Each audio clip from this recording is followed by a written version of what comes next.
Last year अपन पढ़ रहे थे, अपन ने बॉयल्स लॉ पढ़ा था, चार्ल्स लॉ पढ़ा था, गैस लॉज पढ़ रहे थे अपन। तो गैस लॉज में अपन ने पहले पढ़ा था बॉयल्स लॉ, और बॉयल्स लॉ में मैंने आपको बताया था कि दैट इज राइट ना, अपन ने पढ़ा था कि भाई वॉल्यूम जो होता है वो इनवर्सली प्रोपोर्शनल होता है प्रेशर से at constant temperature, temperature and number of moles for a fixed mole of a gas. Charles law में अपन ने पढ़ा था दैट इज कि भाई देखो volume occupied by any gas will be directly proportional to temperature at constant pressure for fixed mole of a gas, constant pressure for fixed mole of a gas, ये अपन ने पढ़ा था। Third we have to discuss Avogadro's law. Avogadro's law हमें पढ़ना होता है। So Avogadro's law is that is ये यहां से शुरू करना था आज अपन को। तो will say that Avogadro's law में at constant will say that pressure and temperature, the volume occupied by fixed mole of gas, occupied by fixed mole of a gas by the volume occupied by given moles of gas। अब अपन यहां पर भाई दो तो अपन ने constant बना ही लिए, तो अब हम नंबर ऑफ मोल्स को कांस्टेंट नहीं बनाने वाले। तो by given moles of gas is right ना, volume occupied by given moles of gas is proportional to each other, gas is proportional to each other, so directly proportional to each other, we can say that is directly proportional। तो अपन कहेंगे ठीक है भाई, अगर आप directly proportional to each other बोल रहे हो, is proportional to each other, तो इसका मतलब है you are talking about that कि भाई V is directly proportional to number of moles at constant pressure and temperature. अगर ये दोनों कांस्टेंट है ना, तो वॉल्यूम और number of moles constant proportional रहेंगे। अगर हम मोल्स को बढ़ाएंगे तो वॉल्यूम बढ़ेगा, या वॉल्यूम को बढ़ाएंगे तो मोल्स बढ़ेगा। ये वॉल्यूम को कम करेंगे तो मोल्स कम होगा। तो अपन कहेंगे ठीक है, V by N will take as a constant, और अगर अपन V by N को कांस्टेंट ले लें तो V by N, so if it we take constant, we can write that V1 upon N1 will be equal to V2 upon N2। फिर अपन ऐसे बता सकते हैं। तो अपन कहेंगे ठीक है भाई, इसमें एक एग्जांपल दे दो, कैसे मतलब we are talking about like that. तो अपन एक एग्जांपल ले लेते हैं। सपोज वी आर हैविंग पर आपका वीडियो जूम हो गया है। अच्छा कोई बात नहीं,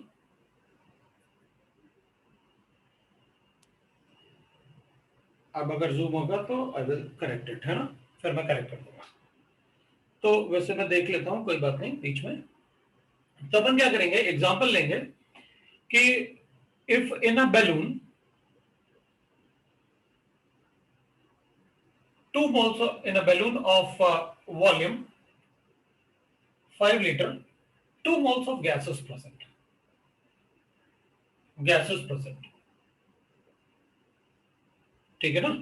तो फिर अपन से कहा गया if finally, एक मिनट रुकना है। तो मैं बात कर रहा था कि अगर अपने पास कोई एक बैलून है, मैं अपन ने ऐसे एक बैलून ले लिया जिसका वॉल्यूम जो है वो 5 लीटर कैपेसिटी का है। So volume is equal to 5 litre का कैपेसिटी है, और उसमें नंबर ऑफ मोल्स अपने पास 2 मोल्स गिवन है। तो n से अपन नंबर ऑफ मोल्स को डिनोट करेंगे तो वो 2 मोल्स गिवन है।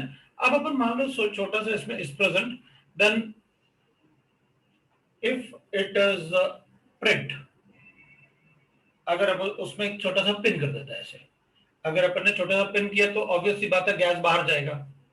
अगर गैस बाहर जाएगा तो अपन कहेंगे देखो भाई, अब मेरे पास जो बैलून बचा ना, वो suppose V is equal to अब 2 लीटर्स है, तो बताओ नंबर ऑफ मोल्स कितना हो जाएगा। तो अपन कहेंगे ठीक है, V1N1 है, ये V2N2 हो गया, कैलकुलेट करके बता दूंगा कि इसमें नंबर ऑफ मोल्स कितना बचा होगा। तो अपन क्या करेंगे कि भाई अगर हमने बैलून को थोड़ा सा प्रेस्ड कर दिया सो दैट gas escapes, है ना, so that gas escape, ठीक है ना, वो एस्केप करेगा। तो अपन क्या करेंगे, अपन कहेंगे अगर गैस एस्केप करेगा तो what will be the volume, if the volume becomes 2 litres what will be the moles, या मोल्स गिवन है तो वॉल्यूम बता सकते हैं because they are proportional. So escape, then calculate the moles left when the final volume is 2 litres. तो ठीक है, अपन कहेंगे भाई V1 upon N1 is equal to V2 upon N2 and therefore we can write that V1 1 था और ये 2 था is equal to V2 अपने पास कितना गिवन है 2 लीटर्स, तो अपन यहाँ पर लिख लेते हैं भाई N2 कितना होगा, so N2 will be equal to 4/5 हो जाएगा. So these are the moles which are left when the volume decreases from 5 liter to 2 liters. The volume becomes how much, 0.8 moles. ये आपके आंसर हो जाएगा अपना. तो ये अपन आंसर बता देंगे अगर तो वो 2 लीटर्स तो दिया नहीं. 2 लीटर्स दिया ना, ये है तो लिखा तो है 2 लीटर्स. Okay sir. मतलब इसमें लिखना था तुमको left when the volume become 2 litre. तो सामने दिख रहा है ना डायग्राम, इसलिए तो बनाया मैंने, वॉल्यूम बिकम्स 2 लीटर्स, है ना. अपन तो सिर्फ डायग्राम ही बनाना चाहते थे, अपन तो उसको लिखना ही नहीं चाहते थे, लेकिन फिर भी मैंने कहा चलो लिख भी लेते हैं, वरना डायग्राम क्यों बनाएंगे अगर लिखा होता तो, है ना. तो अपन ने वो गिवन है बेटा ऐसे. तो ठीक है, विल राइट दैट कि भाई ठीक है, मतलब how we can write that, किस टाइप से अपन को क्वेश्चंस मिलेंगे एवोगाड्रोस लॉ पे, वी गॉट इट. ठीक है ना. अब इसमें अपन लिख सकते हैं दैट इज एक, वैसे जरूरत नहीं है, अब अपन लिख सकते हैं आगे आइडियल गैस इक्वेशन लिख सकते हैं.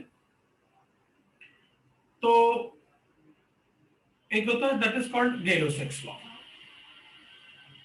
ल्यू-सिक्स लॉ. ठीक है ना. That is at constant volume. अब इसमें वॉल्यूम कांस्टेंट रखना होता है गैलो-सिक्स लॉ में. कांस्टेंट वॉल्यूम द राइट ना. अब वॉल्यूम कांस्टेंट है तो the volume, the pressure exerted by, अब इसका डेफिनेशन होगा the pressure exerted by, obviously बात है वॉल्यूम कांस्टेंट है तो आप प्रेशर, क्योंकि अपन को पता है पीवी और एनआरटी, अपन को पता था कि प्रेशर वॉल्यूम और है ना temperature and number of moles, इनमें से किसी दो को कांस्टेंट रखेंगे, दो में रिलेशन बनाएंगे तो will get different gas laws. अभी आपने वॉल्यूम कांस्टेंट कर दिया और एन भी कांस्टेंट करने वाला हूं मैं, तो मैं पी और टी में रिलेशन बनाने वाला हूं. So the pressure exerted bye fixed mole of a gas, मतलब आपने एन को भी फिक्स कर दिया. Fixed mole of a gas is proportional to, is directly proportional to, is directly proportional to, is directly proportional to, for fixed mole of a gas is directly proportional to temperature of the gas, is directly proportional to temperature of the gas. ये होगा. तो अपन क्या करेंगे, temperature of the gas, pressure is directly proportional to temperature at constant volume. Constant volume होना ही चाहिए. अगर अपन कैलकुलेट करें अगर अपन चेक करेंगे इसमें कि pressure is directly proportional to T, अपन इसको ऐसे भी लिख सकते हैं P upon T is constant. We know that P upon T is constant अगर proportionality है तो, therefore I can write that P1 upon T1 is equal to P2 upon T2. अपन ऐसे बता सकते हैं डायरेक्टली प्रोपोर्शनल है तो अपन बोल सकते हैं कि कैसे अपन को कैलकुलेशन करना है. अब देखना है इसमें अपन क्या करेंगे, व्हाट इज गैलो-सिक्स लॉ एक्सप्लेन्स. तो मैं इसको हटा लेता हूं. अपन एक एग्जांपल यहां भी लिख सकते हैं. अब मान लो गैलो-सिक्स लॉ के हिसाब से वो बोल रहा है कि देखो भाई फिक्स्ड वॉल्यूम का मतलब क्या हो गया, तो फिक्स्ड वॉल्यूम का मतलब हो गया मेरे पास एक वॉल्यूम, ऐसे स्टील का वेसल है, इसका वॉल्यूम 2 लीटर ले लेता है. अब स्टील कंटेनर है तो एक्सपैंड तो हो नहीं सकता, नहीं वो कंप्रेस हो सकता है. इसके अंदर अपन 2 मोल्स गैस ले लेते हैं. अपन ने गैस ले लिया, कोई भी गैस ले लो आप, O2 गैस ले लो, N2 गैस ले लो, गैस लेना है अपन, और this is at 27 degree centigrade. अगर मान लो अपन वॉल्यूम फिक्स्ड है, इज फिक्स्ड, ये फिक्स्ड है, अगर मैं इसका टेम्परेचर बढ़ाता हूं, सपोज इसका टेम्परेचर बढ़ाऊंगा T2, सपोज करते हैं अपन 57 डिग्री सेंटीग्रेड तक लेके गए, तो अगर मैं इसका टेम्परेचर बढ़ाऊंगा, तो अगर इसे हीट करूंगा, तो हीट करने से गैस पार्टिकल की एनर्जी बढ़ेगी, काइनेटिक एनर्जी बढ़ेगी, और काइनेटिक एनर्जी बढ़ेगी तो ऑब्वियसली बात है उनका कोलाइजन बढ़ेगा, और कोलाइजन बढ़ेगा तो प्रेशर बढ़ेगा। क्योंकि टेम्परेचर बढ़ेगा तो कोलाइजन बढ़ेगा, कोलाइजन बढ़ेगा तो प्रेशर बढ़ेगा। इसका मतलब है कि अगर मेरे पास टेम्परेचर, किसी एक टेम्परेचर पे गैस का प्रेशर गिवन है, इसका प्रेशर अपन P1 मान लेते हैं, वो अपन को गिवन है सपोज एज 2 एटमॉस्फेयर।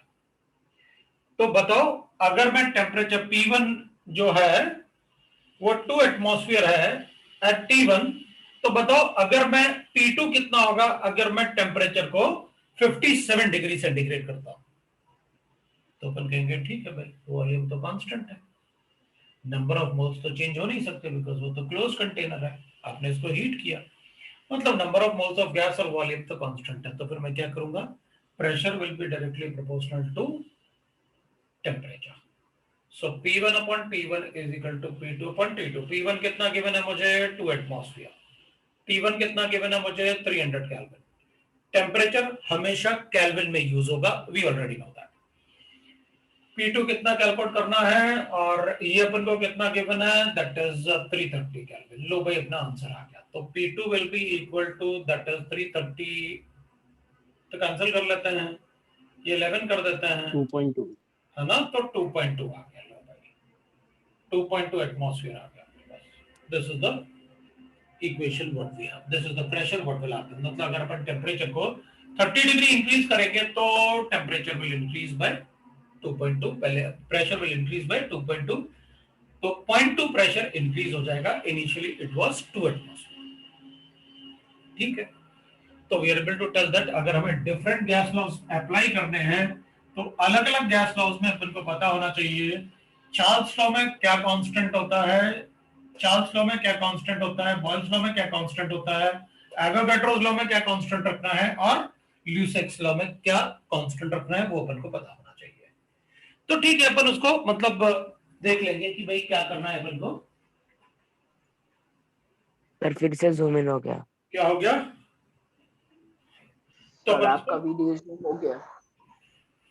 अपन उसको बता देंगे बीच में, बिल्कुल मतलब आप मत बोलो, मैं देख लेता हूँ अपन को, मतलब तुम्हारे बोले बगैर ही मैं कर दूंगा क्योंकि मैं देख लेता हूँ उसको, अगर जूम होता है तो कोई प्रॉब्लम नहीं है अपन को। कभी कभी वो मतलब मैंने बताया ना, वो एडजस्ट अपने आप ही एडजस्ट करना लगता है, कभी कभी ज्यादा अच्छी चीज लेना भी ठीक नहीं होता है ना। मुझे लगा कि वो अपने आप एडजस्ट करेगा, मैं उधर उधर घूमूंगा तो वो अपने आप ही फोकस कर लेगा मुझे, तो कभी कभी वो ना जूम कर देता है, उसको लगता है कि कुछ छोटा दिख रहा है तो वो अपने आप जूम कर देता है। कोई बात नहीं। सो वी गॉट दैट कि भाई व्हाट इज गैलियोसिक्स लॉ, अपन को थोड़ा सा समझ में आ गया। अब अपन क्या करेंगे, इसमें जिसके लिए अपन ने ये लॉज पढ़े, अपन वो देखते हैं कि क्या करना है अपन को, ठीक है ना। तो अपन ने पढ़ा है लॉज को आइडियल गैस इक्वेशन पढ़ने के लिए, बिकॉज आइडियल गैस इक्वेशन से भी अपन नंबर ऑफ मोल्स कैलकुलेट कर पाएंगे, तो इसको अपन कहेंगे आइडियल गैस इक्वेशन। अब इसको आइडियल गैस इक्वेशन, अपन गैस इक्वेशन भी लिख सकते हैं, आइडियल गैस इसलिए लिख रहे हैं because this equation is applicable in all conditions but only for gases. This equation will be applicable for in all conditions for gases. So theoretical equation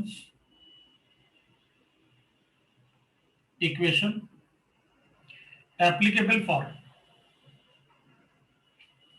all gases in all conditions। बस वो gas होना चाहिए और हमें conditions given होना चाहिए, pressure, volume, temperature, तो सभी कंडीशन में एप्लीकेबल होगा ये इक्वेशन।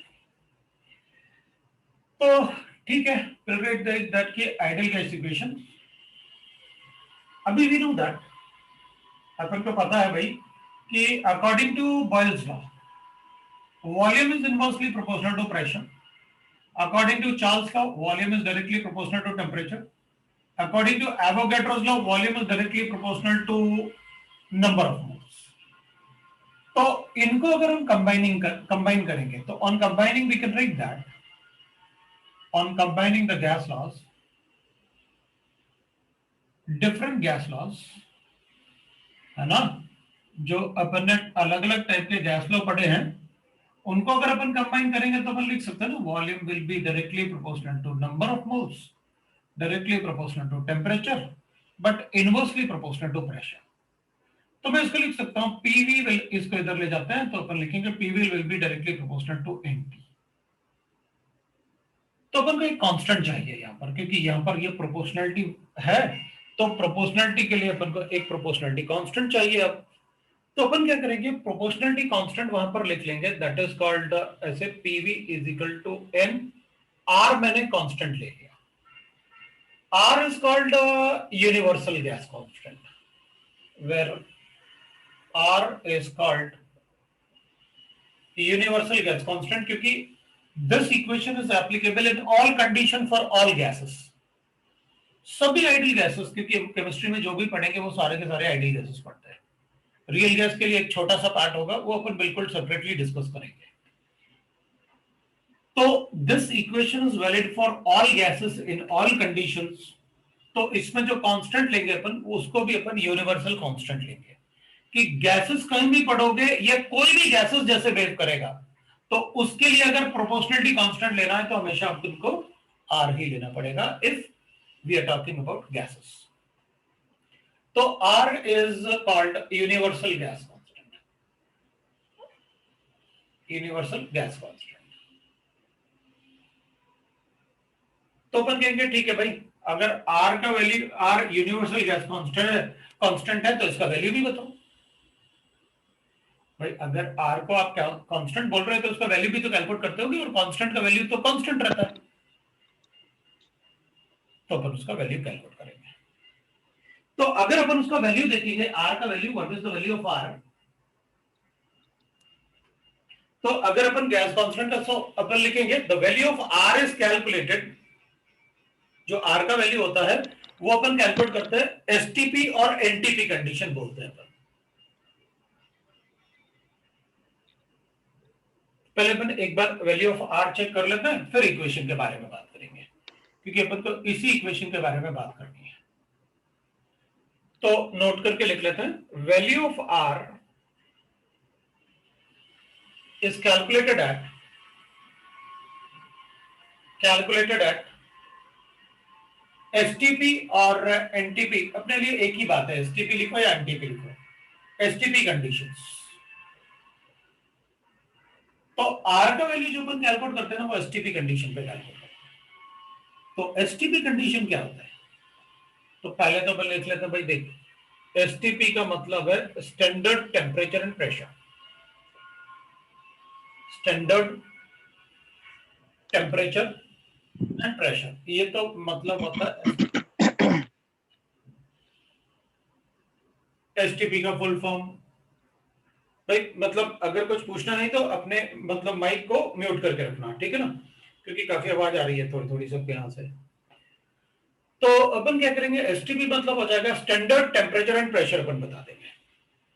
अब ये स्टैंडर्ड टेम्परेचर क्या होगा, तो अपन लिखेंगे वेयर स्टैंडर्ड टेम्परेचर जब भी लिखा होगा ना एसटीपी कंडीशन, तो ये कभी अपन को किसी को बताने की जरूरत नहीं होगी, बिकॉज ये सबके लिए स्टैंडर्ड जो कंडीशंस होंगी वो फिक्स होती हैं। ये अगर अपन को गिवन है, इसका मतलब अपन को पता चल गया कि आप टेम्परेचर 0 डिग्री सेंटीग्रेड लेने वाले हैं या फिर 273 केल्विन। तो स्टैंडर्ड कंडीशन अगर अपन को गिवन है कभी की एसटीपी कंडीशन है, तो अपन कहेंगे अच्छा टेम्परेचर आप 0 डिग्री सेंटीग्रेड लेने वाले हैं, और प्रेशर हमेशा 1 एटमॉस्फेयर लेंगे, राइट। तो एसटीपी कंडीशन में प्रेशर हमेशा 1 एटमॉस्फेयर होगा, और राइट ना, प्रेशर 1 एटमॉस्फेयर होगा, टेम्परेचर 0 डिग्री सेंटीग्रेड होगा। तो अपन कहेंगे सर ये एसटीपी कंडीशन में, तो अपन को एक बार और आपने बताया हुआ है कि 1 mole of any gas occupies 22.4 litre at STP और एनटीपी, ये तो अपन ने लिखा हुआ है। तो अपन कहेंगे अगर आप एसटीपी लिख रहे हो और अगर आप 1 मोल ऑफ गैस बोल दो, तो मैं 22.4 लीटर वॉल्यूम ले लूंगा। अगर हाफ मोल बोलो कि हाफ मोल ऑफ गैस है एसटीपी कंडीशन में, कोई बात नहीं, 22.4 का हाफ कर दूंगा, क्योंकि वो आपने बता रखा है, पहले अपन ने पढ़ रखा है नंबर ऑफ मोल्स कैलकुलेशन के लिए, volume in litres at TP divide by 22.4। तो अपन क्या करेंगे, इससे आर का वैल्यू कैलकुलेट कर लेंगे। तो वैल्यू ऑफ आर, तो आर यहां से अपन का यूजिंग, इसको कहते हैं अपन आइडियल गैस इक्वेशन। ये इक्वेशन 1 लिख लेते हैं अपन, यूजिंग इक्वेशन 1। तो मैं उसको ऐसे ही लिख देता हूं, हाँ? ताकि अपन को पता रहे, using ideal gas equation 1 we get, अपन इसको लिख लेता है ऐसे, R will be equal to PV upon NT। R ऐसे कैलकुलेट करते हैं अपन, ऑब्वियसली बात है, R कैलकुलेट करना है तो PV upon NT लिखूंगा। तो R will be equal to PV upon NT, इसका मतलब प्रेशर कितना होगा, 1 एटमॉस्फेयर। तो वॉल्यूम कितना ले लें, तो अपन कहेंगे मोल्स और टेम्परेचर बताओ, 1 मोल ले लेता हूं और टेम्परेचर 273। तो फिर ठीक है, 1 atmosphere 273, 1 mole of gas occupies 22.4 litres. ये मैं इसको ऐसे लिख लेता हूं ताकि आपको दिखे सब कुछ। 1 एटमॉस्फेयर लिया, 22.4 लीटर ले लिया, ये केल्विन है और वो मोल्स है। तो इसको सॉल्व करने के बाद जो मेरे पास वैल्यू आएगा ना, वो 0.0821 आया, एंड दैट इज यूनिट क्या होगा, तो अपन कहेंगे इसको एटमॉस्फेयर लिया, इसको लीटर्स लिया, ये पर मोल और ये पर केल्विन है। तो अपन यूनिट खुद ही बना सकते हैं, आर का यूनिट क्या होगा। तो आर का यूनिट अपन सब खुद ही बता सकते हैं कि what will be the unit of R. अपन को पता है कि आपने यहां पर एटमॉस्फेयर लीटर, अब this will be almost equal to, ये वैल्यू जो होती है ना, this value is almost equal to 1/12। ये वैल्यू 1/12 के आसपास आता है। अगर अपन 1/12 लिखे ना, तो it is almost equal to 0.083 ऐसे आता है। तो कम से कम डेसिमल के सेकंड प्लेस तक तो बिल्कुल एग्जैक्ट आता है, और 1/12 से लेकिन कैलकुलेशन बहुत इजी हो जाता है। तो ये हो गया एटमॉस्फेयर लीटर पर मोल पर केल्विन लिख लेंगे अपन। तो ये तो हो गया यूनिट ऑफ आर। सर तो फिर कैलकुलेशन के टाइम पे 1/12 ही लेना है ना? हाँ, मोस्टली अपन 1/12 भी लेंगे, अनलेस वो अपन को बोले इक्वल, मतलब क्वेश्चन में देखे कि भाई 0.082 ले लो आप, तो ऐसे वो दे देते हैं जब तक वो कहेंगे नहीं अपन उसको, क्योंकि एग्जैक्ट कैलकुलेशन करना है। अच्छा, उसकी वजह से थोड़ा बहुत आंसर में ऊपर नीचे भी हो सकता है। तो अपन को पता रहेगा कि आर का वैल्यू जो अपन ने लिया हुआ है वो एग्जैक्ट नहीं ले रखा है अपन ने, क्योंकि ये अपन को ऐसे, जैसे मान लो अपन को टेम्परेचर ना 300 गिवन है केल्विन, तो डिवाइड बाय 12 अपन को पता है 25 आ जाएगा। लेकिन अपन एग्जैक्टली 1/12 का मतलब ये है, लेकिन अपन एग्जैक्टली 0.0821 इंटू 300 करेंगे तो इट विल बी 24.65 आएगा। तो अपन ने थोड़ा सा चेंज कर लिया ना, लेकिन हमारे लिए कैलकुलेशन कितना इजी हो गया, क्योंकि ये 25 आ जाएगा ना, हमारे कैलकुलेशन इजी हो गए ना। लेकिन थोड़ा सा और डिफरेंस कितना आया अपने पास, 0.35 की डिफरेंस आया, चलेगा, लेकिन कैलकुलेशन इजी हो जाएंगे।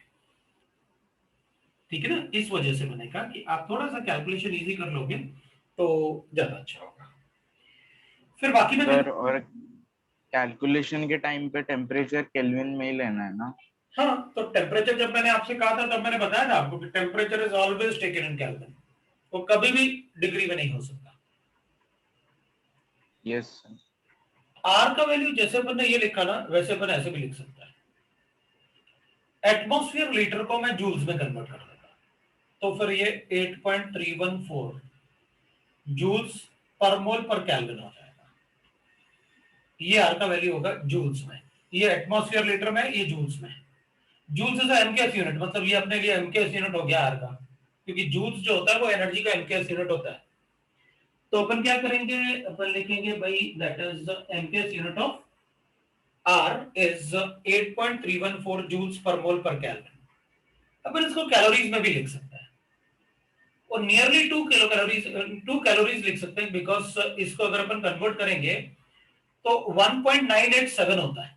अब इतना 1.987 है तो एग्जैक्ट लिखने की जरूरत नहीं, अपन तो सीधा 2 कैलोरीज लिख लेंगे पर मोल और पर केल्विन, है ना, क्योंकि ये भी 1.987 होता है। तो अगर कैलोरीज में लिखना है तो अपन ऐसे लिख सकते हैं, ये वैल्यू जो है ना, ये एमकेएस वैल्यू है, मतलब अगर कभी अपन को पूछा गया कि आर का एमकेएस वैल्यू लिखो, तो अपन उसे किस में लिख देंगे, जूल्स वाला लिख देंगे वैल्यू, ये वाला वैल्यूज हो जाएगा जूल्स वाला। अभी मैंने कन्वर्जन नहीं बताया कि भाई एटमॉस्फेयर लीटर को कैसे कन्वर्ट कर लिया इसमें, है ना।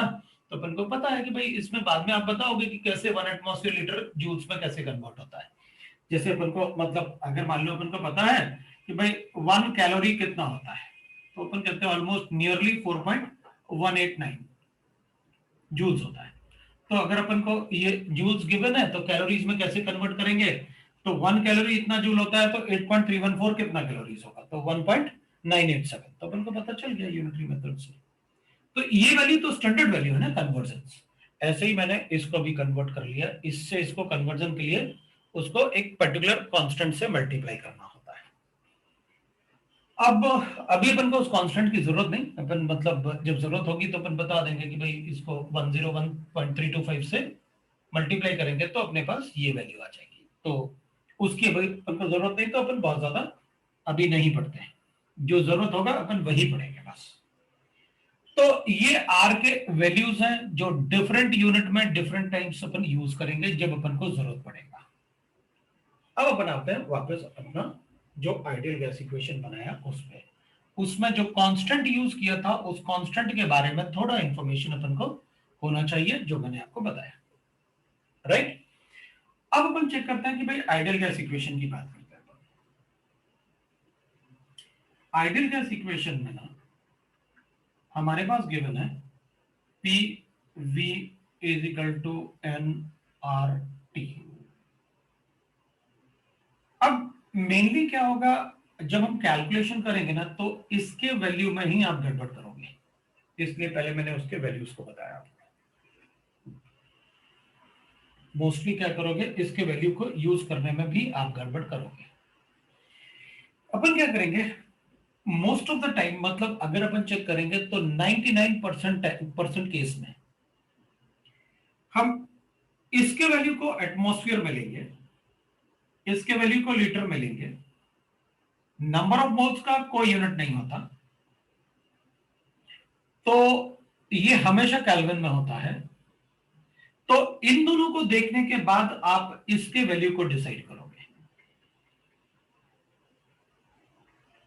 क्योंकि इसका यूनिट इन दोनों से बनना चाहिए। तो प्रेशर आप किस में ले रहे हो, वॉल्यूम आप किस में ले रहे हो, वो डिसाइड करेगा कि आपको क्या करना है इसमें। तो in most of the cases अपन पीवी इक्वल टू एनआरटी में आर का वैल्यू 0.0821 लेंगे, क्योंकि प्रेशर को मैं एटमॉस्फेयर में लूंगा, वॉल्यूम को मैं लीटर्स में लूंगा। अगर कभी मुझे एमकेएस यूनिट की बात करनी पड़ेगी, आप एमकेएस यूनिट की बात करो तो pressure, volume, number of moles, R और टी की बात करते हैं। देखो एमकेएस यूनिट, एमकेएस का मतलब सबको पता है, मीटर किलोग्राम सेकेंड्स। तो प्रेशर एमकेएस यूनिट जो होता है, प्रेशर का जो यूनिट होगा, एमकेएस यूनिट जो होगा प्रेशर का, वो होता है पास्कल। वॉल्यूम होता है मीटर क्यूब एमकेएस यूनिट में। इसको अपन को पास्कल में लेना पड़ेगा, और हम सबको पता है कि 1 atmosphere is equal to how many pascal, 101.325 अपन ने पहले लिखे हुए यूनिट्स। हमने वॉल्यूम के भी कन्वर्जन लिखे हुए हैं, प्रेशर का भी कन्वर्जन लिखे हुए हैं लास्ट क्लास में, और टेम्परेचर का सबका कन्वर्जन बताया मैंने आपको।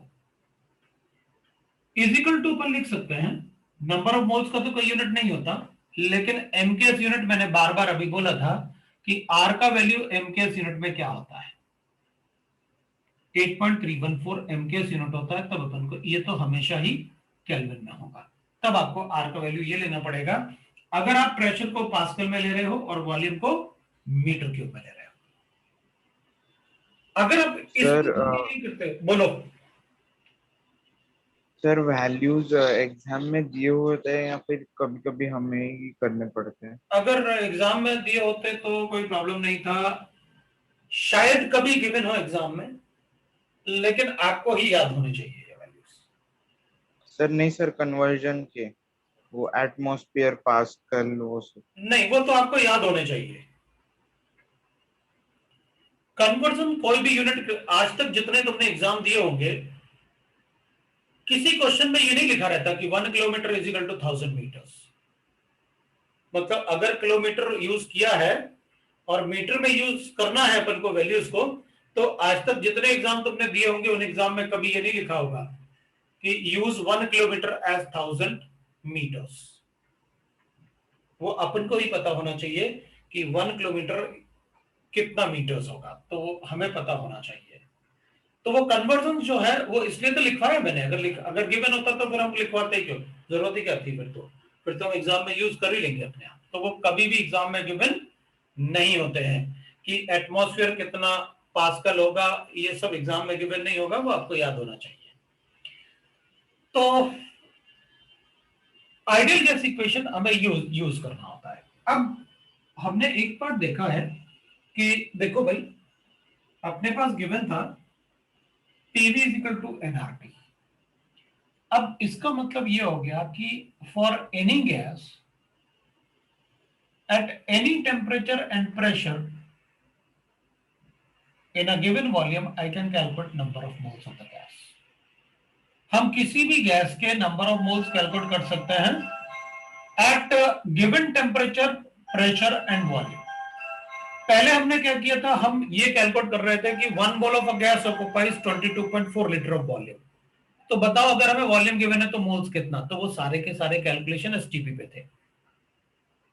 अभी हम किसी भी गैस के किसी भी टेम्परेचर पे, वॉल्यूम पे और प्रेशर पे नंबर ऑफ मोल्स बता सकते हैं अगर हमें ये वैल्यूज गिवन है तो हम गैस के नंबर ऑफ मोल्स कैलकुलेट कर सकते हैं अगर अपन को प्रेशर, वॉल्यूम और टेम्परेचर गिवन है उस गैस का। तो और टेम्परेचर हो सकता है रूम टेम्परेचर गिवन हो अपने पास, क्योंकि room temperature is 25 degree centigrade.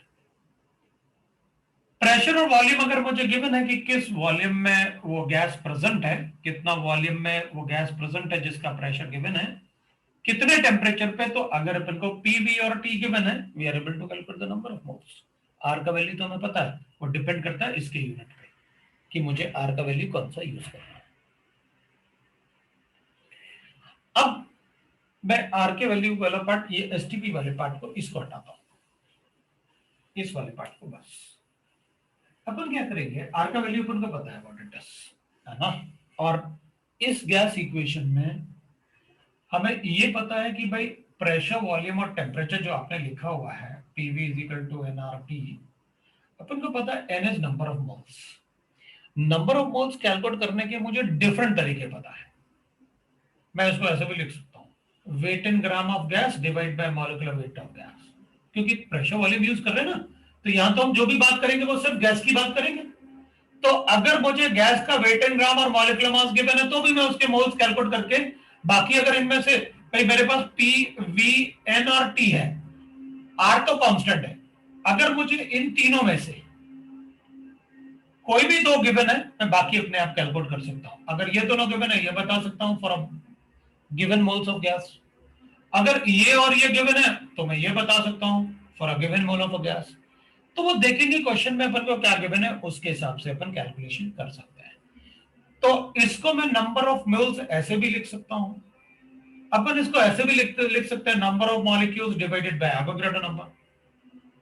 क्योंकि अगर वो गैस है तो अपन उसको नंबर ऑफ मोल्स उसको कैसे भी लिख सकते हैं कि भाई कितने मॉलिक्यूल्स प्रेजेंट होंगे अगर वॉल्यूम, प्रेशर और टेम्परेचर मुझे गिवन है फॉर एनी गैस, तो उसमें उसके कितने मॉलिक्यूल्स होंगे। क्योंकि नंबर ऑफ मोल्स को अपन किसी भी फॉर्म में लिख सकते हैं, आप इसको वेट इन ग्राम भी लिख सकते हो, आपको नंबर ऑफ मॉलिक्यूल्स भी लिख सकते हो, आपकी मर्जी। तो उस टाइप के कैलकुलेशंस, इस टाइप के इक्वेशंस अपन लिख के बता सकते हैं। ये अपना इक्वेशन 1 था, इसको इक्वेशन 2, इसको इक्वेशन 3 लिख सकते हैं, राइट ना। इवन वी नो दैट कि अगर मैं इसको ऐसे भी लिख सकते हैं, प्रेशर इनटू मॉलिक्यूलर वेट को इधर ले जाते हैं और वॉल्यूम को यहां ले आते हैं। So molecular weight is equal to weight in gram divide by volume multiply by RT. तो अपन सबको पता है ये क्या होता है, weight in gram divide by volume क्या होता है। अपन density of a gas given है तो भी कैलकुलेशन कर सकते हैं, क्योंकि weight in gram divide by volume क्या होगा, ग्राम पर लीटर या ग्राम पर एमएल ऐसे गिवन होगा ना अपन को, तो अपन इसको डेंसिटी से भी कोरिलेट कर सकते हैं। मतलब this PV is equal to NRT can also be correlated by density. तो हमें ये प्रेशर, वॉल्यूम और टेम्परेचर, मतलब आइडियल गैस इक्वेशन की हमें जरूरत क्यों पड़ी? क्योंकि मुझे number of moles of gas चाहिए थे गैस के, अगर मुझे उस गैस का प्रेशर, वॉल्यूम और टेम्परेचर पता होगा तो। भाई नंबर ऑफ मोल्स कैलकुलेट करने के हमने डिफरेंट तरीके कैलकुलेट किए थे last time. What are the different ways to calculate the number of moles? हमें गैसेस के लिए एक नया तरीका पता चल गया कि अगर प्रेशर, वॉल्यूम और टेम्परेचर गिवन है तो मैं number of moles of gas बता सकता हूं। चलो फिर क्वेश्चन करके ही देख लेते हैं। अगर हमें ऐसे नंबर ऑफ मोल्स कैलकुलेट करना है तो चलो एक क्वेश्चन लिखते हैं। तो आप इसको नोट करो, मैं आपको क्वेश्चंस देता हूं, ठीक है ना? फिर अपन एक क्वेश्चन लिखते हैं और बताते हैं भाई आंसर्स कैसे कैलकुलेशन करने हैं और कैसे क्वेश्चंस अपन को इसमें आएंगे और अपन कैलकुलेट कैसे करेंगे।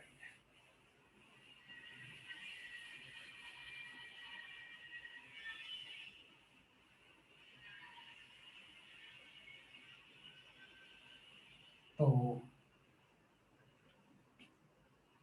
सर वो लास्ट वाला फॉर्मूला कैसे आया? कौन सा? सर वो P इंटू मॉलिक्यूलर वेट।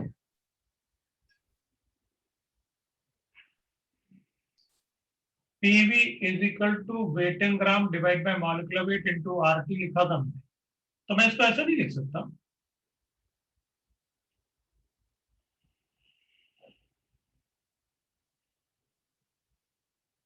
हाँ ऐसे ओके नहीं, सर, समझा। हाँ सर। तो अपन को ऐसे पता चल जाए। तो एक क्वेश्चन लिखते हैं अपन, calculate the pressure exerted by gas by 2 moles of a gas present in 5 liter of volume at 27 degree centigrade. बताओ, अब तुमको बताना है।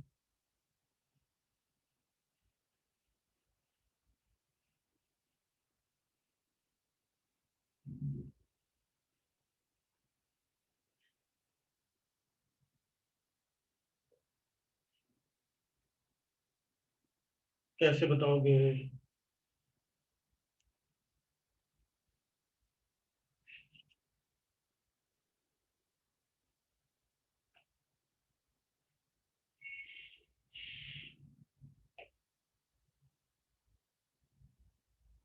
सर आर क्या लेना है? हर का वैल्यू सर आपको डिसाइड करना है 98 ना।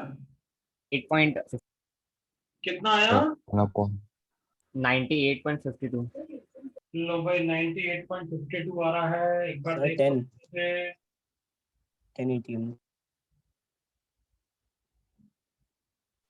Sir, 10 atmosphere. 10 yes sir 10 ATM।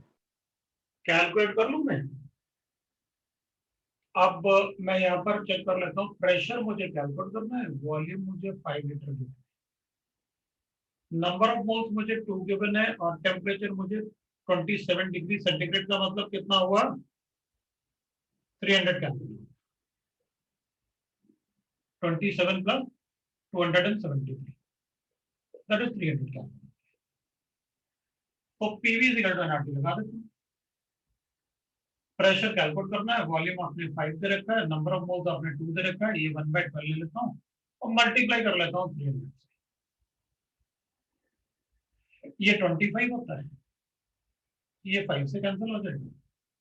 लो भाई 10 एटमॉस्फेयर आ गया, क्योंकि आर का वैल्यू आपने 1/12 यूज किया, इसका मतलब एटमॉस्फेयर, ये तो लीटर्स में गिवन ही था अपन को वॉल्यूम, तो ये एटमॉस्फेयर में लिया होगा तभी तो आपने 1/12 ले लिया मेरे ख्याल से। सपोज किसी को तो एवरीबॉडी गॉट इट ना, 10 एटमॉस्फेयर। अब आप लोग करने वाले हो calculate the volume of gas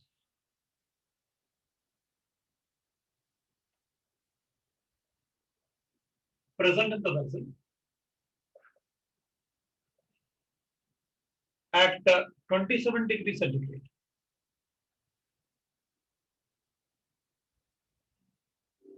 Right? The pressure of gas is, the pressure of 0.5 moles of gas is, 0.5 moles of given gas is, that is 700 mm of Hg.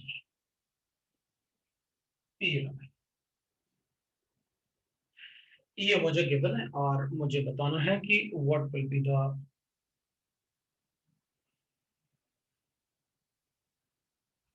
Volume of the gas.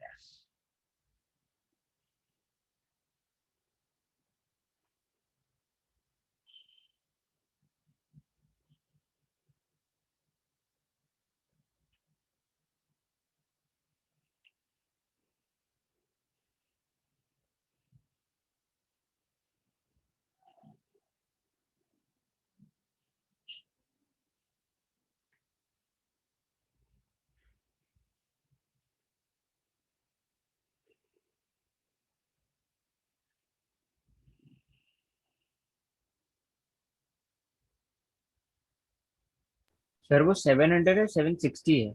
700 है.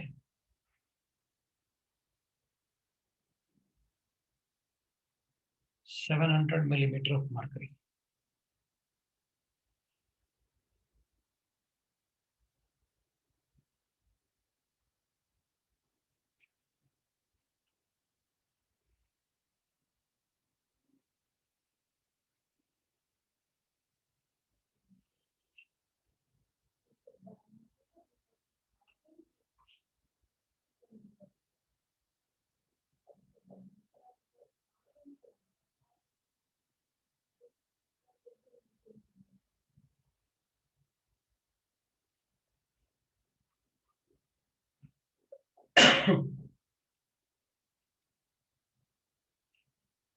Sir, 2.71 liters.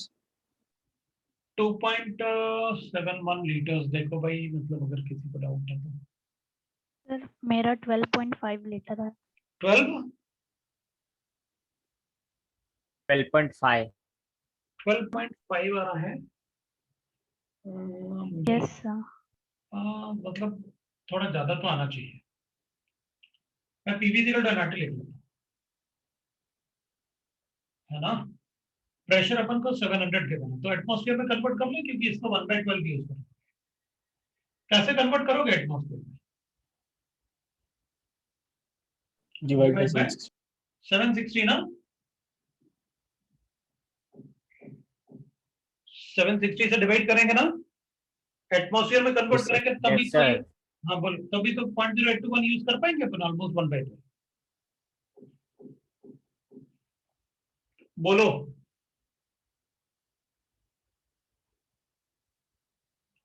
अगर किसी को doubt है तो.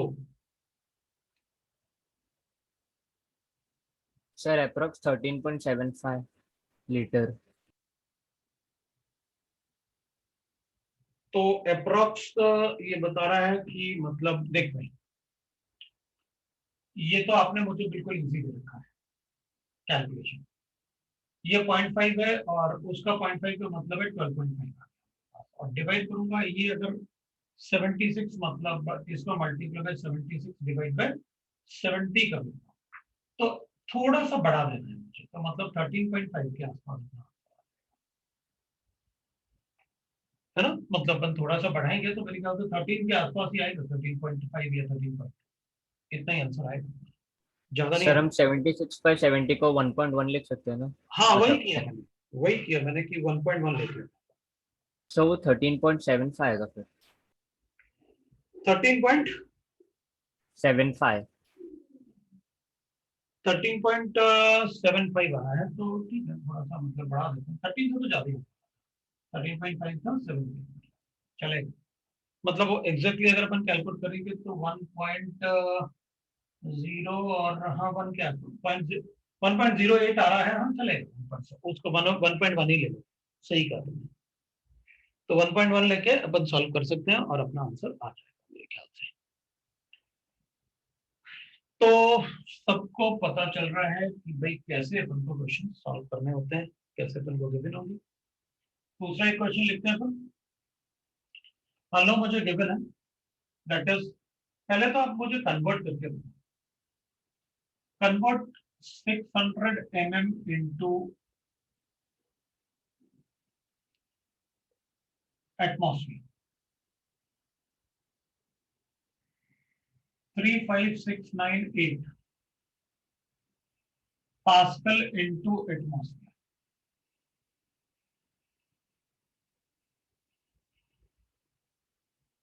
700 mm into Pascal.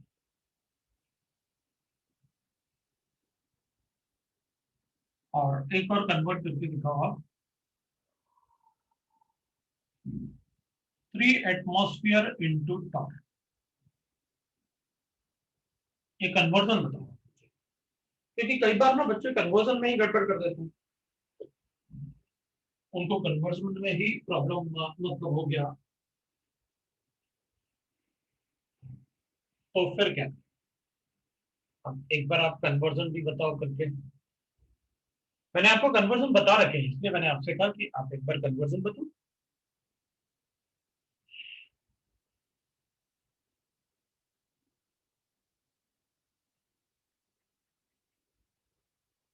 फिर अपन और question कर लेंगे।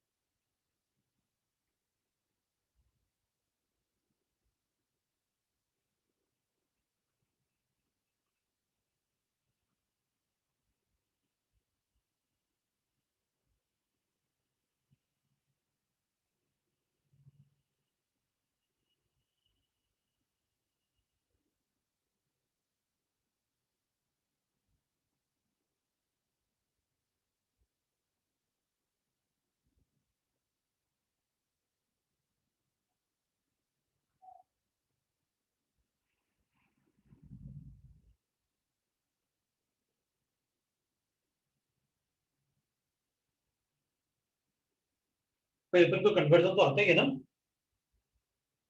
Yes, sir. है ना।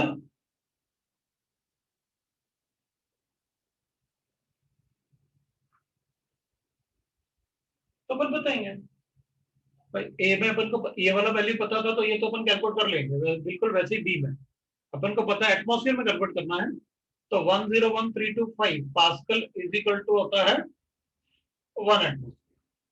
तो बताओ भाई 35698 pascal will be equal to how many atmosphere.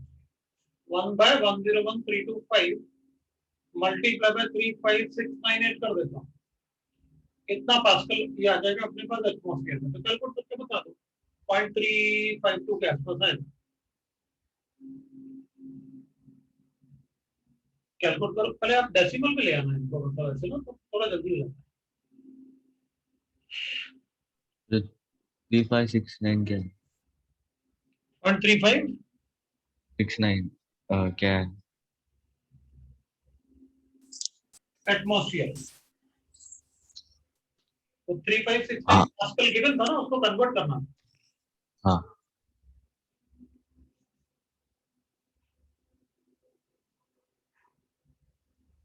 ये पास्कल गिवन है, पास्कल का शॉर्ट फॉर्म पीए लिखना होता है। लास्ट क्लास में बताया तुमने।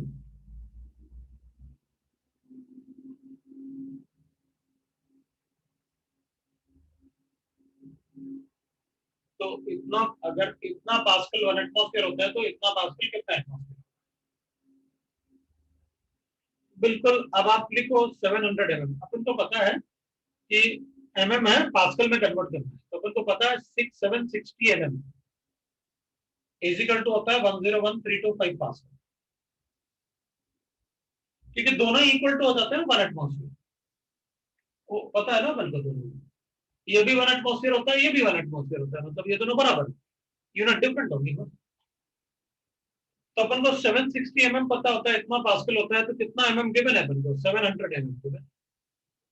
बताओ कितना पास्कल होगा। 101325 डिवाइड बाय कर देते हैं 760 मल्टीप्लाई बाय 700 मल्टीप्लाई बाय 760, ये ले भैया पास्कल। मतलब इतना mm इतना पास्कल होता है, तो इतना mm कितना पास्कल होता है, सर वो 1.0132 पास्कल होता है ना, या फिर वो तो बैरोमेट्रिक होता है, बार 1 एटमॉस्फेयर। बार हो देखो देखो 1.01325 बार, ये होता है 1 atmosphere equal to barometric pressure. देखो देखो लास्ट टाइम बताया ना मैंने, ये यूनिट बताए थे मैंने लास्ट क्लास में।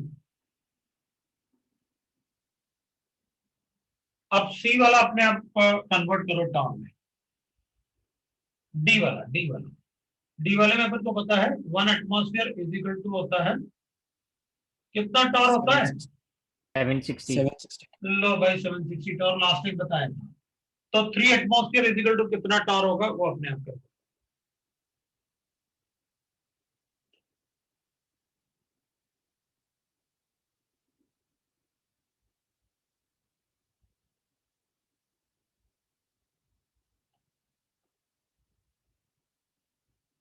सर मतलब टॉर और एमएम की वैल्यू सेम है ना?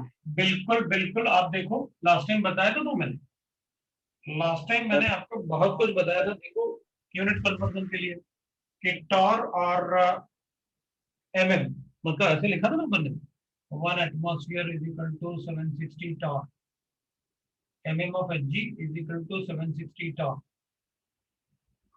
है ना, is equal to 101325 pascal, is equal to 1.01325 bar. देखो ये सारे यूनिट मैंने आपको लास्ट टाइम बताए थे, तभी तो Yes, sir. है ना। और एमएम में फर्क क्या है फिर? एमएम में और एमएम और टॉर में फर्क क्या है? कुछ नहीं, कैलकुलेशन का फर्क होता है। ये फोर्स से कैलकुलेट किया, ये मरकरी से कैलकुलेट किया। ये वाला वैल्यू मरकरी से आता है, ये वाला वैल्यू फोर्स से आता है, क्योंकि torr is nothing but the force, no, that is torque. Torque force होता है, फिजिक्स में आपने टॉर्क पढ़ा होगा, TORQUE, टॉर्क होता है फोर्स, तो उससे कैलकुलेट किया, है ना। जैसे अपन कहते हैं भाई अपन 1 cc लिख दें, या 1 mm लिख दें, 1 ml लिख दें, या 1 सेंटीमीटर क्यूब लिख दें, तो तीनों में डिफरेंस क्या है? कुछ नहीं, तीनों एक ही बात है, यूनिट है कन्वर्जन। इसको सेंटीमीटर क्यूब बोला मतलब यही बोल दिया, और ml का मतलब है लिक्विड हो गया, सेंटीमीटर क्यूब मतलब वॉल्यूम ऑफ द वेसल बता दिया। तो तीनों में कैलकुलेशन में कोई फर्क नहीं है, ml बोलेंगे तो लिक्विड है, ये अपन को पता। Centimetre cube upon volume of solid बोलते हैं। अब अपन दूसरा कैलकुलेशन करते हैं, तो दोनों में फर्क कुछ भी नहीं होगा, और कैलकुलेट करने का तरीका डिफरेंट होगा बस। और दोनों से एक ही वैल्यू आ रहा है, मतलब और अच्छा एक्सपेरिमेंट हो गया, परफेक्ट कैलकुलेशन हो गए बिल्कुल। चलो देखते हैं, अब अपन एक दूसरा क्वेश्चन करते हैं। Calculate the mass of nitrogen gas present in 2-liter vessel at 27 degrees centigrade, which exert a pressure of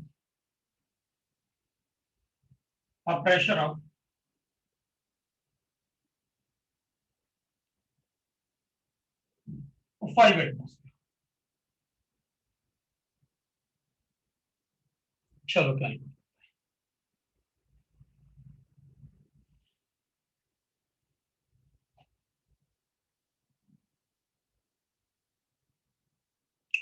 पहले डाटा लिखो, क्या क्या गिवन है अपन को, उसके बाद क्वेश्चन को सॉल्व करेंगे। अभी इनिशियली, बाद में फिर अपन डायरेक्टली सॉल्व कर सकते हैं, कोई प्रॉब्लम नहीं, राइट।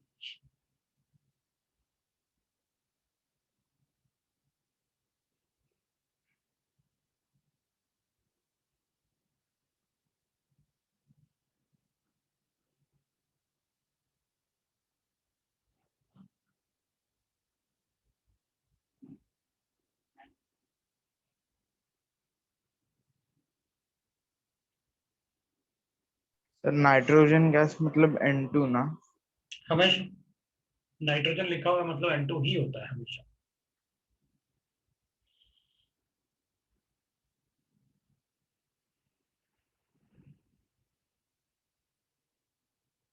Sir, 19.2 grams. कितना ग्राम आया? 19.2 grams. 19.2 ग्राम आ गया। W bye molecular mass into R into T।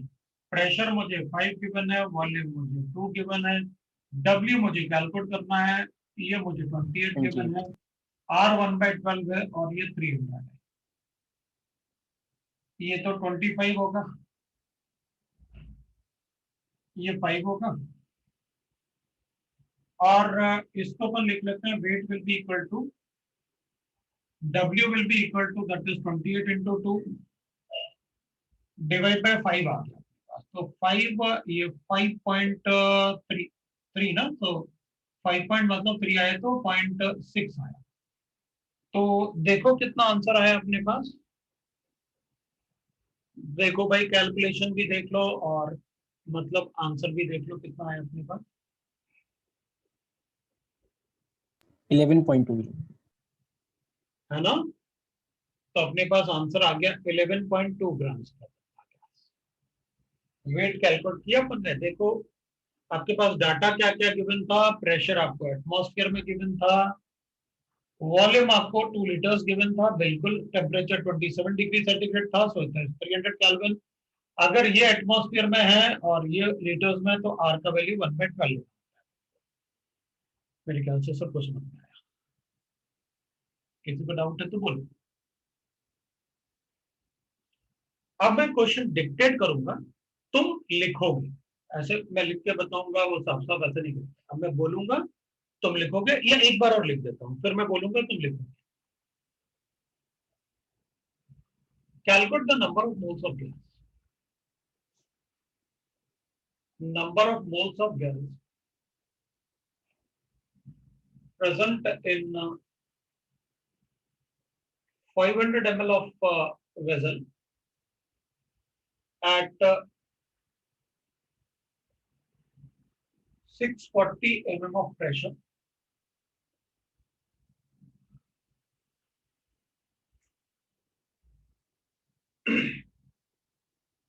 and that is 273 degrees centigrade। ये मुझे क्या। तो वो 550 ml था। हम्म, तो वो 550 ml है ना?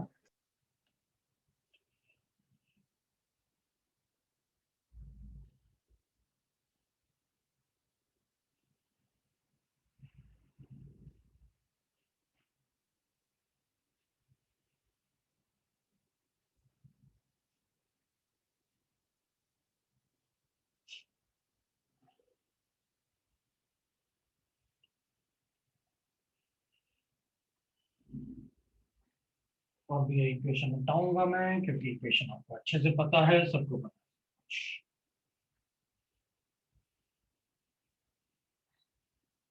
है। MKS unit of pressure is pascal है। MKS unit of pressure is pascal.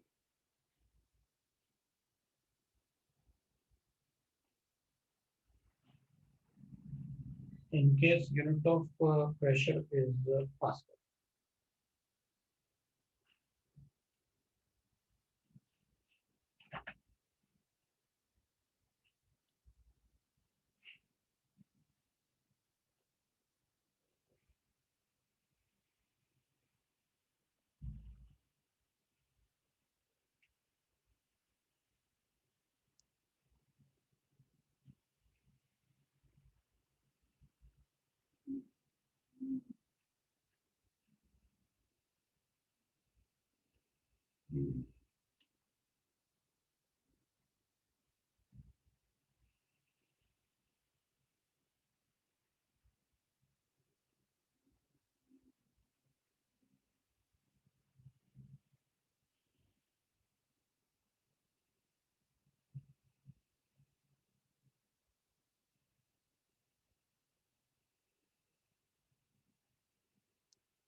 Sir बोलो। 1729 मोल्स। नहीं नहीं, ये तो बहुत ज्यादा है। 1729 मोल्स तो बहुत ज्यादा है।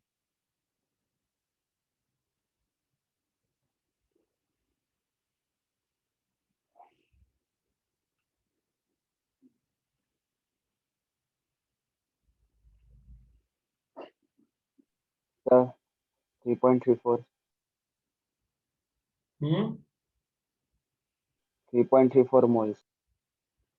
3.34 मोल्स। No sir 2.24। 2.24 मोल्स। अच्छा, 2.24 आ रहा है। मुझे लग रहा 2.24 भी कुछ ज्यादा ही लग रहा है।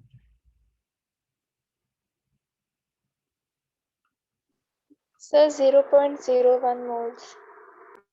0.01 थोड़ा ठीक लग रहा है मुझे।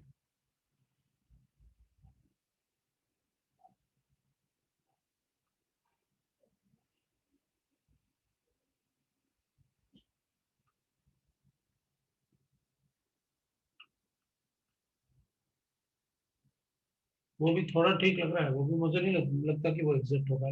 कैलकुलेट करूँ मैं, चेक करता हूँ। अच्छा, PV is equal to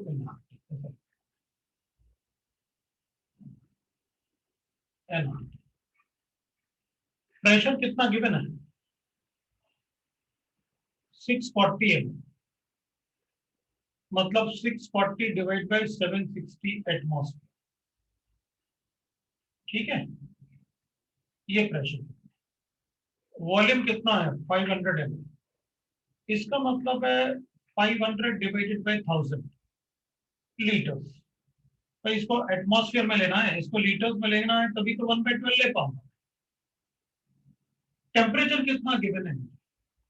273 degree centigrade, मतलब इसमें 273 और ऐड होगा, 546 का। ये गिवन है मुझे टेम्परेचर 546 केल्विन। मुझसे आपने एन कैलकुलेट करने के लिए कहा है। लीटर्स आपने, मैं इसको 0.5 लिख देता हूँ। ये 0.5 लीटर है और आपने एटमॉस्फेयर 640 डिवाइडेड बाय 760 लिखा हुआ है। अब कैलकुलेट करूंगा ये 0.5 लीटर, क्योंकि जब ये एटमॉस्फेयर में होगा, ये लीटर्स में होगा, तो 1/12 यूज करूंगा। ये मैं बार बार आपको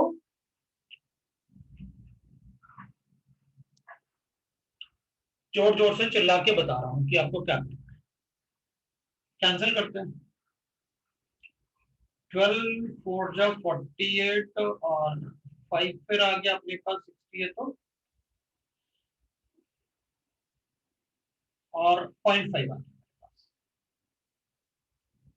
तो इसको मैं कैलकुलेट कर लेता हूं और नंबर ऑफ मोल्स कैलकुलेट करके बता देता हूँ कि नंबर ऑफ मोल्स कितने होंगे। तो n will be equal to 45.5 है, तो उधर लेके आ जाता हूँ इसको। तो 64 इंटू 0.5 मतलब 32 डिवाइडेड बाय 76 मल्टीप्लाई बाय 45.5। ये तो बहुत छोटा वैल्यू। 76 is 36, ये ऑलमोस्ट 1/2 है, मतलब 1/50.0, काफी छोटा वैल्यू आ रहा है।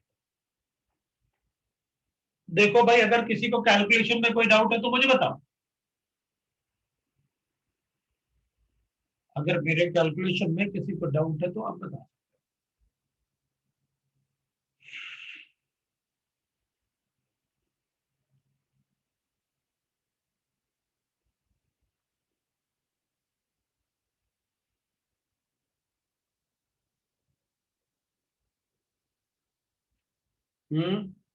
No doubt sir. तो फिर जो आंसर अपन को बताया था ना उस लड़की ने, जो मतलब मैं नाम नहीं देख पाया उसको, उसने सही बताया।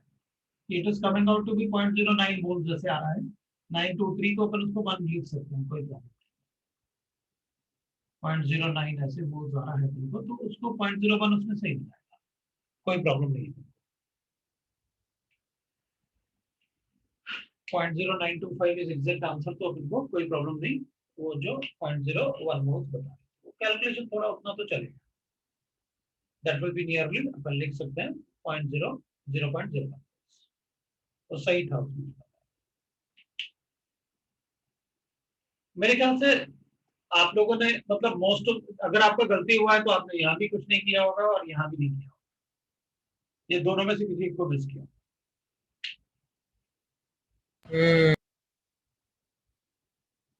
है ना। तो अब मेरे ख्याल से काफी कुछ समझ में आ गया कि वैल्यूज अपन को कैसे सब्स्टिट्यूट करने हैं, वो प्रिकॉशन कैसे रखने हैं, कैसे देखना है भैया कि क्या गिवन है और क्या यूज करना है, वो समझ में आ गया।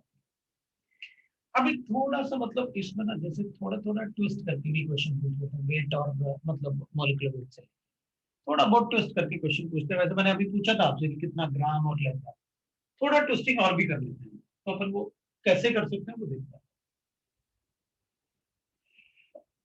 अब तुम लोग लिखो, मतलब ऐसे क्वेश्चन लिखने से अच्छा है तुम लोग लिखो, क्वेश्चन मैं बोलता हूँ तुम लिखना, तो मैं भी लिखूं तुम भी लिखो, क्या दिक्कत है उसकी। तो अपन लिखेंगे the weight of the weight of 380 ml of the weight of 380 ml of the weight of 380 ml of a diatomic gas, the weight of 380 ml of a diatomic gas at 0 degree centigrade and at 0 degree of a diatomic gas at 0 degree centigrade is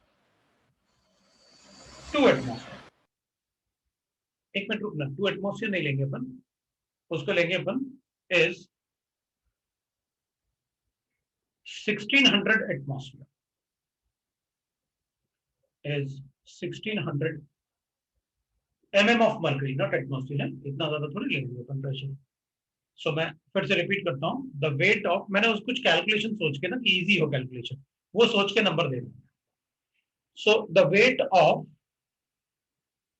है ना, 380 ml of diatomic gas at 0 degree centigrade is 1600 mm of mercury।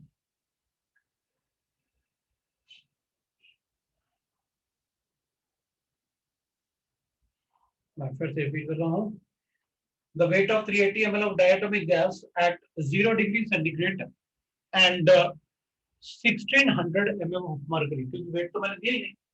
So at 0 degree centigrade and 1600 mm of mercury is 1 gram,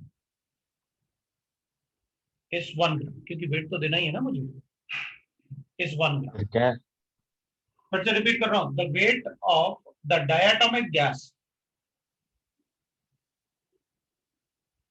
ठीक है ना, the weight of diatomic gas, the weight of 380 ml of diatomic gas at 0 degree centigrade and 1600 mm of mercury is 1 gram। Calculate the atomic mass of gas, calculate the atomic mass of gas।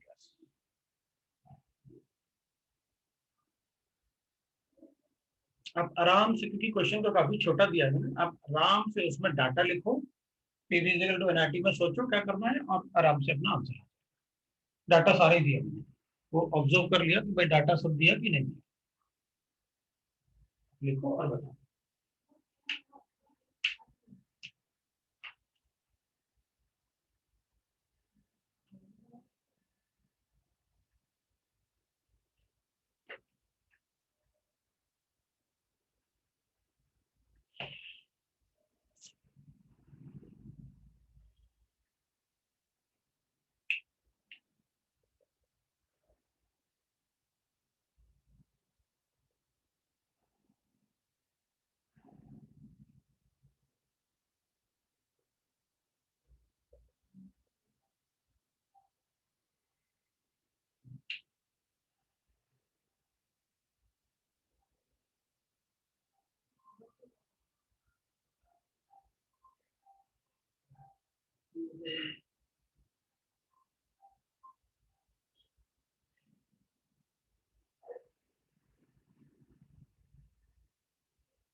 Sir बोलो।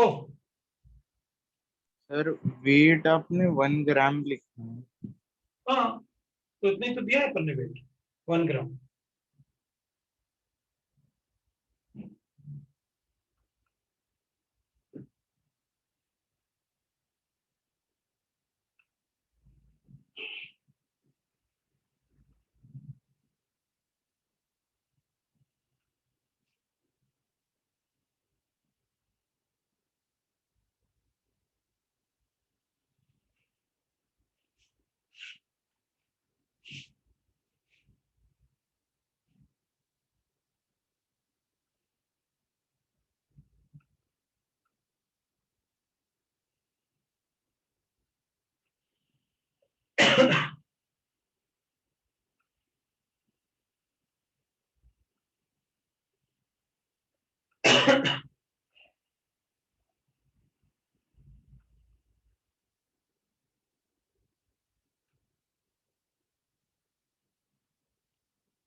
Sir 0.0035 0.0035 क्या?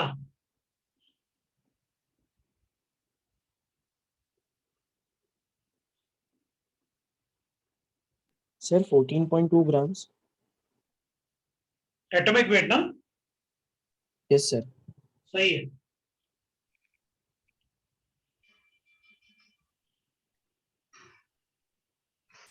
Sir 28.43 मुझे molar mass आ रहा है। ठीक है, वो सही है।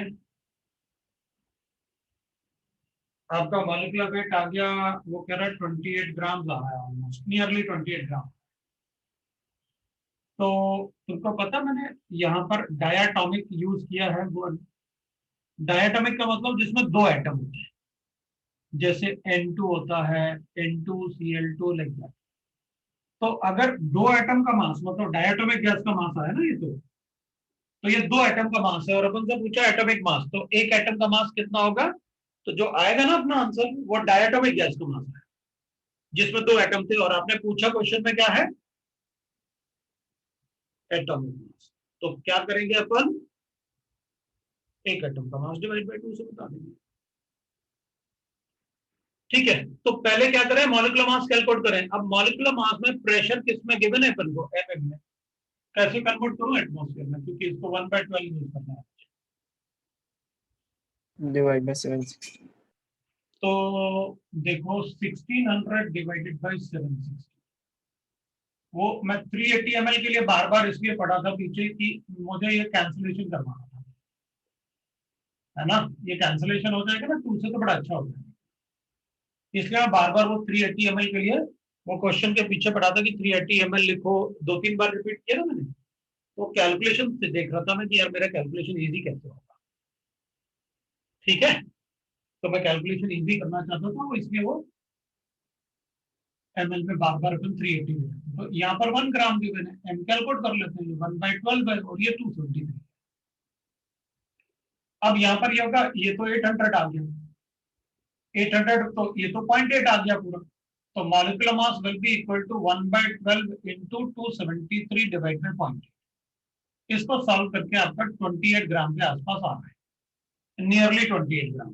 तो 28 ग्राम अगर आपका मॉलिक्यूलर मास है, तो ये तो डायटोमिक गैस होगा, मतलब ऐसा गैस जिसमें 2 एटम है, 2 एटम वाली गैस। और आपने क्वेश्चन में क्या पूछा है मुझसे? एटॉमिक मास बताओ। तो क्या करेंगे? आप बता देंगे उसका, तो एटॉमिक मास होगा, दैट इज एटॉमिक वेट। अब बताओ, अगर कोई डाउट है तो, किसी को कोई डाउट है तो ये बताओ कि मैंने इसमें से आपको लेकिन सारी चीजें बताई होंगी। अब आप फिर भी एक तो कैलकुलेशन में गलती करोगे सबसे ज्यादा, प्रॉब्लम ये है। वो कैलकुलेशन में गलती नहीं होनी चाहिए, मैंने तो मतलब कितना इजी वे में आपको दिया था, अब इतना सा कैलकुलेशन करना था आपको, तो बड़ा इजी कैलकुलेशन था यार। 12 2 जा 24 सबको पता है कैसे, उतना तो कैलकुलेशन आपको करना ही पड़ेगा। और नहीं आता है तो 10 तक टेबल लिखो, 2 to 10, रोज टेबल लिखा करो 2 to 10 तक, और उसको याद किया करो। और ये मतलब आपको ये लग रहा होगा कि सर तो ऐसे बच्चों वाली बात कर रहे हैं कि हम लोग तो कोई मतलब 4th 5th में थोड़ी है जो टेबल पढ़ेंगे। तो भैया कैलकुलेशन मिस्टेक करोगे ना, तो मैं कितना भी अच्छा पढ़ा लूं कोई फायदा नहीं उसका, अगर कैलकुलेशन मिस्टेक कर रहे हैं। फायदा क्या, कंसेप्ट बहुत अच्छा आता है, कैलकुलेशन नहीं आता, फायदा क्या। इससे अच्छा वो क्वेश्चन ही मत करो, टाइम वेस्ट मत करो उसमें, ठीक है ना। नेक्स्ट अपन चेक करेंगे, चलो एक दूसरा क्वेश्चन बनाता हूँ। अगर मान ली मेरे पास एक गैस है, एक क्वेश्चन अब मैं तुम्हें मतलब ऐसे बना है आपके सामने, कैसे मतलब क्या करना है तुम देखते हैं। मेरे पास ना एक गैस है, एक वेसल है, उसका वॉल्यूम मुझे गिवन है, टेम्परेचर मुझे गिवन है, और प्रेशर मुझे given है इस गैस में, and it is a 2 moles of gas. इसमें 2 मोल गैस। हम सोचेंगे सर आपने सब तो दे दिया, पीवी इक्वल टू एनआरटी, हम तो सब तो मुझे पता है, फिर कैलकुलेट क्या करना। मैंने इस गैस को एक ऐसे वॉल्यूम में ट्रांसफर किया, ऐसे वेसल में ट्रांसफर किया, गैस इज ट्रांसफर्ड इन, ठीक है, ट्रांसफर्ड इन वेसल, जिसका वॉल्यूम 2 लीटर्स था, और उसका टेम्परेचर मतलब विल से दैट सपोज मुझे कैलकुलेट करना है, और प्रेशर उसमें 4 एटमॉस्फेयर। मैंने सारा का सारा गैस 2 मोल्स ऑफ गैस उसमें ट्रांसफर। अगर इस गैस को मैंने इसमें ट्रांसफर किया तो इसका वॉल्यूम चेंज किया मैंने, इसका प्रेशर भी चेंज हो गया, तो बताओ टेम्परेचर कितना रहा। तो अपन कहेंगे देखो, आप यहाँ पर एक बार PV is equal to NRT लगा लो, सब कुछ तो इसमें गिवन है, ये गिवन है, ये गिवन है, ये गिवन है, ये गिवन है। अगर इसी गैस में आप PV is equal to NRT कर लो, मुझे आपने ये दे रखा है, ये दे रखा है, ये तो कांस्टेंट है और ये भी कांस्टेंट है, तो ये मुझे कैलकुलेट करने के लिए बोल रहा है। तो मैं कहूंगा देख भाई, नंबर ऑफ मोल्स तो दोनों में 2 है ना, तो फिर ये वाला पार्ट तो दोनों में सेम है ना, मतलब मुझे दोनों गैस में कुछ तो रिलेशन बनाने के लिए मिल गया ना। तो मैं क्या करूंगा देख भाई, अगर एन और आर सेम है तो P1 V1 अपॉन T1, इसका भी NR is equal to P2 V2 upon T2। तो मैं कहूंगा देख भाई, दोनों गैस के लिए ये वाला पार्ट तो कांस्टेंट है, तो इन दोनों को भी इक्वल होना चाहिए। अगर this is equal to this, this is equal to this, इसका मतलब this is equal to this. तो मैं क्या करूंगा, P1 V1 upon T1 is equal to P2 V2 upon T2, क्योंकि इसमें अब आप क्या कर रहे थे, वॉल्यूम भी चेंज कर रहे हो, प्रेशर भी चेंज कर रहे हो, तो इसका मतलब पूरा आइडियल गैस में होगा। तो अपन क्या करें, इसमें अपने पास कैलकुलेशन कर लेते हैं, तो इसमें क्या है? तो अपन कहेंगे प्रेशर कितना गिवन है, 240 केल्विन। है ना, आ जाएगा ना, 2 into Yes, sir. 5 divided by temperature, ये 300 हो गया अपने पास, that will be equal to, अपन को T2 बताना है, P2 4 V2 into गिवन है अपन को, P2 कितना है ये और ये, तो ये अपने पास हो गया 2 into 4 डिवाइडेड बाय 2। लो भाई आंसर आ गया। मतलब अपन पीवी टू एनआरटी में अगर आप एक से ज्यादा पैरामीटर्स को चेंज भी करोगे तो अपन बता देंगे भाई आइडियल गैस इक्वेशन लगा के, क्योंकि आइडियल गैस इक्वेशन तो अपन सभी कंडीशन में लगा सकते हैं। तो अब मैंने इक्वेशन के आपको सारे इफ और बट बता दिए कि भाई आप कैसे कैसे इस इक्वेशन को यूज कर सकते हो, आपको यूनिट कन्वर्जन मैंने आपको सब कुछ बता दिया। मुझे इस इक्वेशन की जरूरत सिर्फ इसलिए थी कि for any gas we can calculate number of moles from pressure, volume and temperature. अगर मुझे प्रेशर, वॉल्यूम और टेम्परेचर गिवन है तो मैं नंबर ऑफ मोल्स कैलकुलेट करके बता सकता हूँ। बस इसलिए मुझे इस इक्वेशन की जरूरत थी, क्योंकि मुझे केमिस्ट्री में विदाउट नंबर ऑफ मोल्स में कुछ भी नहीं पढ़ सकता। तो मुझे मोल्स कैलकुलेट करने के तरीके आने चाहिए, but this is only for gases. वो एप्लीकेबल होगा अगर मुझे प्रेशर गिवन है गैस का, टेम्परेचर गिवन है और वॉल्यूम गिवन है, I am able to calculate number. वो अपन कैलकुलेट करके बता देंगे उसकी, इसलिए मुझे आइडियल गैस इक्वेशन की जरूरत है। क्योंकि केमिस्ट्री, पूरा केमिस्ट्री में अगर अपन गैसेस के बारे में कुछ भी पढ़ेंगे, ये इक्वेशन हमेशा applicable होगा। क्योंकि कभी भी अपन क्वेश्चन में गैसेस अगर यूज कर रहे हो, मतलब मैं आइडियल गैस इक्वेशन हमेशा, आइडियल गैस इक्वेशन के बारे में हमेशा सोच सकता हूं। तो like that we can write, and this is your introduction to chemistry. अपन नेक्स्ट टाइम, मतलब बाकी क्वेश्चन मैं आपको भेज दूंगा इंट्रोडक्शन टू केमिस्ट्री के, तो आप क्वेश्चन सॉल्व करके नेक्स्ट टाइम मुझे बता सकते हो। लेकिन अभी अपन, अगर आपका सब्जेक्टिव में कोई डाउट है तो आप बता सकते हो। ऑब्जेक्टिव भी कर सकते हैं, कोई प्रॉब्लम नहीं, लेकिन अपने पास टाइम थोड़ा सा लिमिटेशन होता है अपने पास। तो सब्जेक्टिव में कोई क्वेश्चन यस सर, पूछना डाउट है। है? सर है। बोलो। 15th वन सब्जेक्टिव का। सब्जेक्टिव का मुझे आवाज नहीं आई, क्या बताना है? Question number 15। 15 बताना है, ठीक है। तो एक 15 में बताना। देखो क्वेश्चन नंबर 15 में अपन को क्या डाउट था? 15 में था number of neutrons present in D2O, ठीक है। देयर इज आइसोटोप D2O जो होता है, D is a isotope of H, है ना। और इसमें एटॉमिक मास डिफरेंट होगा, बट नंबर सेम होगा। हाइड्रोजन में 1, तो इसमें neutron will be equal to, इसमें number of neutron is 1, proton is 1, electron is 1।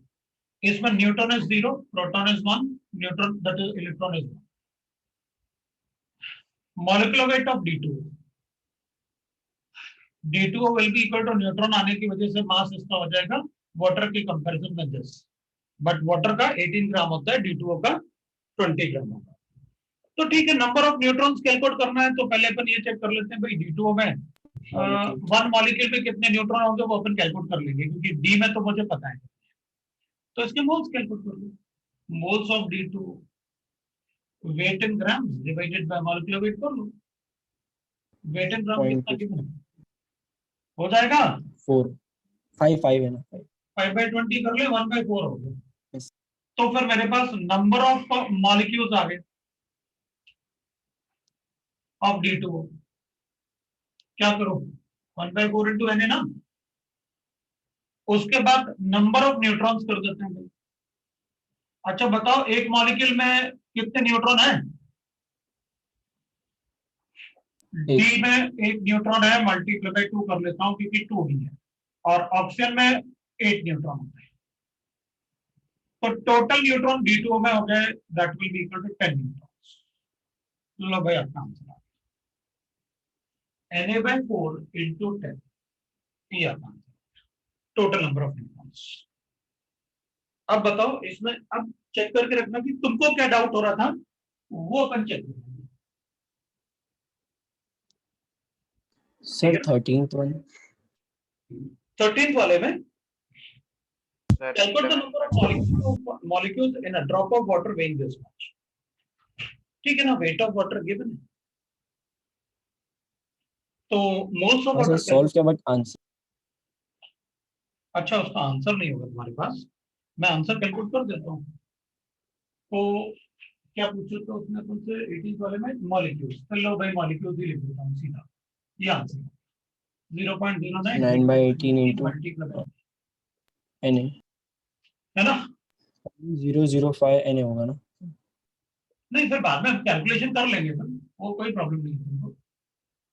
या तो अपन डिवाइड बाय 100 करेंगे तो 1/2 हो जाएगा, और 100 मतलब ये हो जाएगा, अपन लिखेंगे 1/2 मतलब 0.5 into 10 to the power of 21, so that will be equal to 5 into 10 to the power of 20। Low answer. पीछे आंसर ऐसा नहीं देते। पीछे आंसर अपन को गिवन है, Na के फॉर्म में गिवन है, तो मैंने Na के फॉर्म में लिख दिया। हाँ Na के फॉर्म में, बट ऐसा नहीं है, व्हाट वी आर गेटिंग।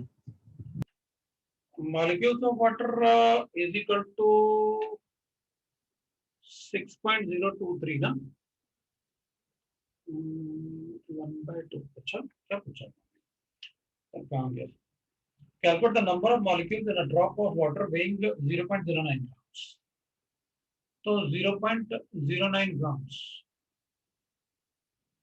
तो अपन को weight in gram divide bye 18 ही तो करना था। सर हाँ 18 का मेरा 3.0115 into 10 to the power 23 आया है, पर आंसर में 3.01 into 10 to the power 21 दिया है। अपन देख लेते हैं बेटा, इसमें ना एक बार चेक करो। 1/18 है मेरे पास और 6.023 into 10 to the power 23 और डिवाइड बाय मतलब अपन इसको डिवाइड बाय 100 कर देते हैं। ये तो हो गया कैंसिल, मेरे पास 21 आया, ये हो गया 2, ये हो गया मेरे पास 3.012 ऐसा, तो मेरा आंसर आ रहा है 3.012 into 10 to the power 20। तो इसको क्या किया था मैंने 1/2 और उसको कैंसिल कर दिया था। बात तो एक ही है, सही था, दोनों ही सही है। ये 21 होगी, दोनों ही सही है, कोई प्रॉब्लम नहीं, दोनों ही सही थे, ये सही है, कोई प्रॉब्लम नहीं थी। यस ठीक है ना, अपन ने वहां कैलकुलेशन थोड़ा डिफरेंट तरीके से बता दिया था। 1/2 का अपन ने 0.5 ले लिया था, फिर मल्टीप्लाई करना था इसको 6.023 वो नहीं किया फिर आंसर तो नहीं आएगा, आंसर थोड़ी आ सकता है कैलकुलेशन में। ठीक है ना, सर अब बताओ। 17th one। अब अपन ना यहीं पे रुक जाते हैं, नेक्स्ट टाइम पर डिस्कस कर लेंगे क्योंकि मेरा फिर क्लास दूसरा क्लास है। सर ठीक है बोलो। होमवर्क क्या पे सर होमवर्क होमवर्क, हाँ हाँ हाँ होमवर्क तो अब आप सारे क्वेश्चन मतलब आईटीसी के मैं आपको सारे क्वेश्चन भेज दूंगा, तो सब्जेक्टिव तो अप टू 26 और ऑब्जेक्टिव अप टू 60, ये आपका होमवर्क है। मैं आपको 60 तक भेज दूंगा। हार्ड कॉपी मिली तुम लोगों को, नहीं मिली? नो नहीं सर। मिली। नहीं मिला सर। नहीं मिला, कुछ बच्चों को नहीं मिला, तो ठीक है कोई बात नहीं, मैं मतलब आपको हार्ड कॉपी ये मतलब अभी भेज दूंगा क्वेश्चन, ओके सर। आप solve. Okay sir, thank you sir, bye. ठीक है, ओके चलो भाई, Thank you, sir. Thank you, sir. Yes, sir. Have a nice Thank you, sir. Bye, sir.